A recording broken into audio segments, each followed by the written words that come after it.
Goeiedag, ek groet jou in die kosbare naam van Jesus Christus. In die verhaal van Jesus wat Lazarus uit die dood uit opgewek het, in Johannes 11, sal jy 3 belangrike beginsels opmerk. Die eerste beginsel, Maria en Martha het lank voor hierdie krisis ontstaan het, 'n noue verhouding met Jesus gehad. Toe Jesus in die dorp kom, het hy by hulle in die huis gebly en aan hulle tafel geëet. Hulle was mense wat gegee het, nie net geneem het nie. Jy kan nie weier om vir God 'n minuut van jou tyd of 'n greintjie van jou energie te gee en dan wanneer moeilikheid kom vra, Here, waarom het U dit laat gebeur nie? God is nie 'n noodknoppie wat ons net gebruik wanneer ons hom nodig het nie. Jesus sê in Johannes 15 vers 7, as julle in my bly en my woorde in julle, sal julle vra net wat julle wil hê en julle sal dit verkry. Die tweede beginsel, om 'n verhouding met Jesus te hê, beteken nie dat jy nooit probleme sal hê nie.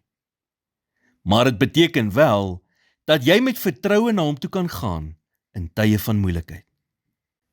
Ja, jy moet aandag gee aan jou loopbaan en jou gesin, maar jy moet ook aandag gee aan die belangrikste verhouding van alle verhoudings, die een wat jy met Jesus Christus het.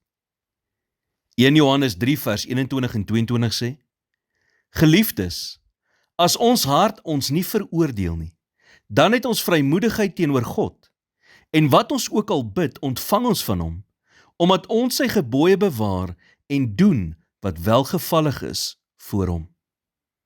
Die derde beginsel, dit is wanneer 'n mens Jesus in 'n situasie inbring, wat daar verandering kom.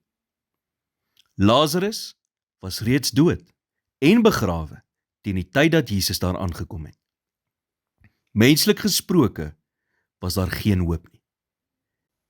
Maar dit is oomblikke soos hierdie, waar God jou vra soos in Jeremia 32 vers 27, sou enige ding vir my te wonderbaar wees?